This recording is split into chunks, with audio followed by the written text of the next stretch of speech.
E nós vamos conversar com o cientista político e professor da PUC de São Paulo e da Fundação Getúlio Vargas de São Paulo, Francisco Fonseca.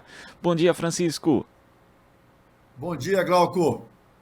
Prazer falar com você, com todas e todos os ouvintes. Prazer é nosso em recebê-lo aqui.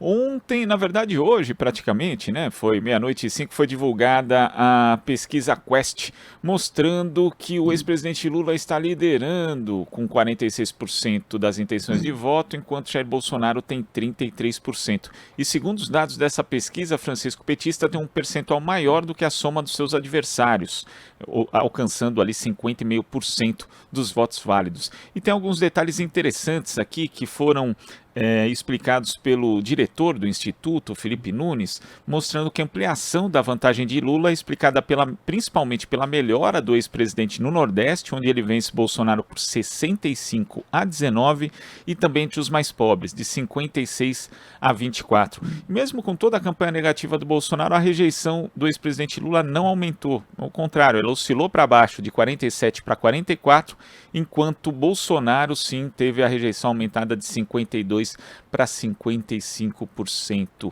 Como é que você vê esses dados, Francisco? E esse fato, né, de termos pesquisas sucessivas sempre mostrando Lula com possibilidade de vencer no primeiro turno, podem acabar estimulando o voto útil dos eleitores de Ciro e Simone Tebet nessa reta final? Olha, Glauco, tá ocorrendo aquilo que, né, se chama de uma onda, né? É, Esses dias, enfim, a cada dia nessa reta final da campanha, né, grandes personalidades têm declarado voto, né, ao ex-presidente Lula. Isso de um lado. Então, esta onda, né, é importante, cria de fato este clima, né, de que é possível vencer no primeiro turno, e de fato é. Como você colocou, todas as pesquisas e que usam metodologias distintas, inclusive algumas que fazem por telefone, outras fazem presencialmente, todas as pesquisas indicam, né, esta possibilidade da vitória em primeiro turno. É claro que a vitória em primeiro turno depende de vários fatores, inclusive do tamanho da abstenção, né? E lembrando que para os mais pobres, que são os eleitores né, do Lula, como você bem colocou, a possibilidade de se abster por motivos diversos, inclusive por não ter o dinheiro para ir para tomar o ônibus, né, se mora num colégio eleitoral diferente da onde reside, enfim. Então, são muitos fatores, mas há uma onda. Né? E ao lado desta onda, há um segundo fator, que é uma estabilidade muito grande na intenção de voto no ex-presidente Lula. Né? Há um ano, praticamente, que ele tem uma grande estabilidade, né? Aí mais de 40%, e é algo, inclusive, bastante novo na vida política brasileira. Né? Em um outro momento isso aconteceu, né? Essa completa convicção do voto no ex-presidente Lula. E há um terceiro fator, que é a rejeição. Né? Bolsonaro é rejeitado por mais de 50%, e a pesquisa que saiu na madrugada da Quest mostra o aumento da rejeição. Se ele já tinha 50%, 51%, agora bate os 55%, e o ex-presidente Lula, com toda a campanha negativa, né, de terror, né, que é o que a campanha do Bolsonaro faz em relação ao Lula, terror, e também terror nas ruas, com violência, com gente sendo assassinada, né, com atentados, ou seja, com fake news que não acabaram, podem ter até diminuído um pouco, mas não acabaram, longe disso. O ex-presidente mantém e até reduz a sua rejeição, e o Bolsonaro amplia. Então, na verdade, a gente tem um cenário, né, de que a possibilidade de vitória do primeiro turno cada vez se concretiza mais, ou se aproxima da concretização. Lembrando que estamos há pouquíssimos dias, né, das eleições. Então, esta reta final é muito importante. Todos esses fatores ajudam, de fato, a quem está indeciso é um número pequeno que está indeciso, mas nós estamos falando de que 2%, 1 ou 2 ou 3% são fundamentais neste momento em que o presidente Lula está, né, na fronteira de ultrapassar, ou talvez já tenha ultrapassado, isso não dá para saber, né, são sempre possibilidades, dos 50%. Então, eu diria que esse conjunto de fatores leva, de fato, a ter esta possibilidade da vitória no primeiro turno. Agora, como você ressaltou, Francisco, falta muito pouco para que essa vitória possa ser consolidada e nessa reta final diversos fatores podem acabar influenciando. E um deles é o debate na TV Globo que vai ser realizado amanhã à noite. Que tipo de estratégia a gente pode esperar dos candidatos que vão estar ali? Lembrando, inclusive, que em relação ao debate em que o ex-presidente Lula participou, que foi o debate da Band, o primeiro, teremos aí uma novidade que é a presença do bolsonarista Padre Kelmon. Então, o que esperar da estratégia desses candidatos amanhã, Francisco? Antes de especificamente falarmos sobre o debate, eu faria uma pequena consideração. Não me parece que o debate irá alterar fundamentalmente, né, a intenção de votos. Né? Não dá para imaginar que se há um ano, né, o ex-presidente Lula tem aí 40 e tantos por cento de votos, né? Mesmo o Bolsonaro, né, que tem 33, por volta de 33%, não me parece, né, que grandes abalos. Né? Então, eu relativizaria, né, digamos assim, o papel dos debates. Né? Eu relativizaria. Não estou dizendo que ele não seja importante, estou dizendo que ele já foi muito mais importante na história brasileira do que o é agora. Né? Além do que, há outras formas, né, de informação que têm um papel importante, que vão se utilizar, é claro, né, de trechos do debate, cada candidato ao seu modo, mas o peso é menor. Então, o primeiro ponto é esse. Tá? Segundo, claramente o ex-presidente Lula vai ser a figura a ser mais atacada, né?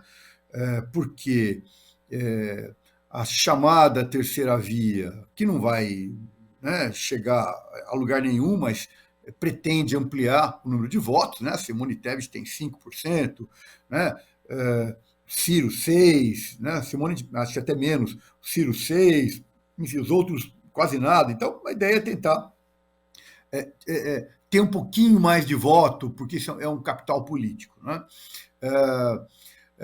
Então, mais ainda, né? O Bolsonaro tentando, na sua estratégia de violência, inclusive verbal, né, simbólica, tentando atacar o ex-presidente Lula de qualquer maneira, o Ciro Gomes, que se transformou também numa espécie de linha auxiliar do bolsonarismo, e o tal do Padre Kelmon, né, que sequer é padre, mas, enfim, que está aí simplesmente para isso, né, para barbarizar. Então, muito claramente, o ex-presidente Lula vai ser a figura, né, a ser atacada justamente também por estar na né, antessala da vitória.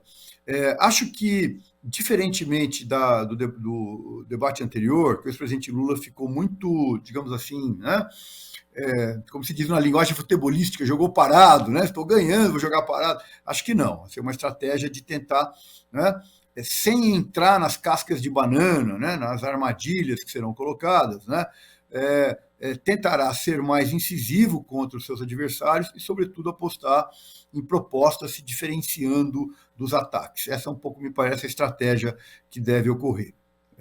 Né? Mas, repito, o debate, na verdade, a gente podia até colocar mais um elemento.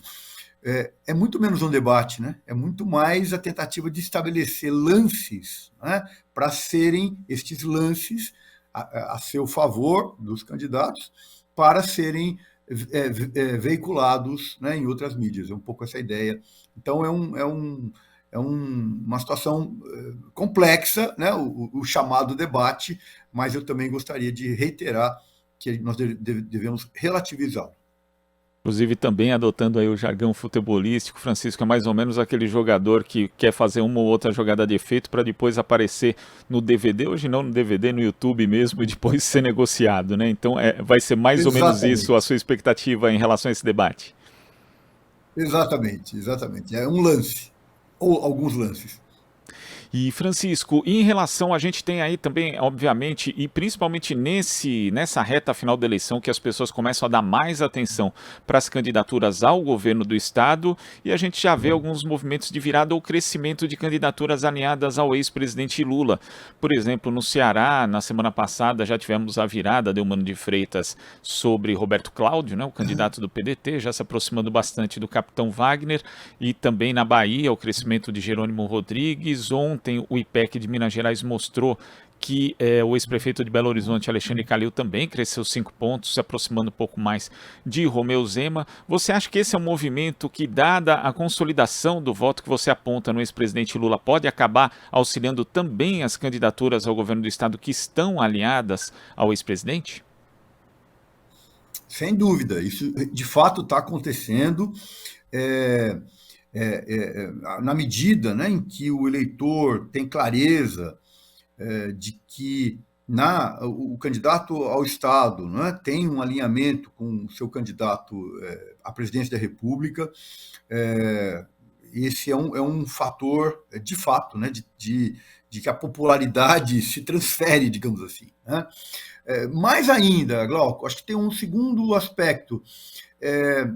Hoje, até neste momento, o foco é a presidência da República, né? Nas conversas, enfim, os debates giram muito em torno da presidência da República. Tanto é verdade que os institutos perguntam aos eleitores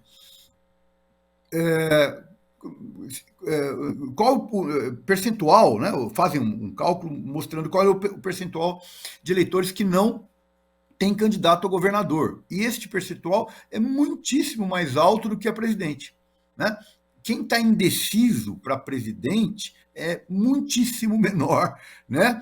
Não passa de 8%. Chega no governador, dependendo do estado, chega a 30%, 40%. Então, é a reta final, além de tudo, além da transferência de votos, né, da transferência da popularidade, da vinculação do candidato ao governador ao presidente, né, e os casos que você elencou são muito importantes, e há outros. Também o desconhecimento tem isso também, de olha, quem é o candidato, ou mais ainda, né? A ideia de que está indeciso, não deu muita atenção, para governo, não deu atenção para deputados também, né? Eu converso muito com as pessoas e pergunto a elas muitas vezes dizem, olha, eu sei quem eu vou votar para presidente, mas governador, estou pensando, deputado ainda não tenho, né? Então, para deputado chega a 70% o número de pessoas, segundo o Datafolha. Então, esse conjunto de fatores mostram mais uma vez como é decisivo a quarta, a quinta, a sexta, sobretudo o sábado, né? O sábado para domingo. Esses são os dias essenciais para esse conjunto de definições. Francisco, queria agradecer a sua participação aqui no nosso Jornal Brasil Atual de hoje. Até a próxima. Eu que agradeço, Glauco. Estava com saudade aqui de falar com vocês. E é sempre um prazer falar com a Rádio Brasil Atual, que presta um enorme serviço à democracia, à informação e à transparência. Grande abraço. Obrigado, Francisco. Abraço. Conversamos aqui com o cientista político e professor da PUC de São Paulo e da Fundação Getúlio Vargas de São Paulo, Francisco Fonseca. Estamos apresentando Jornal Brasil Atual. As notícias que os outros não dão.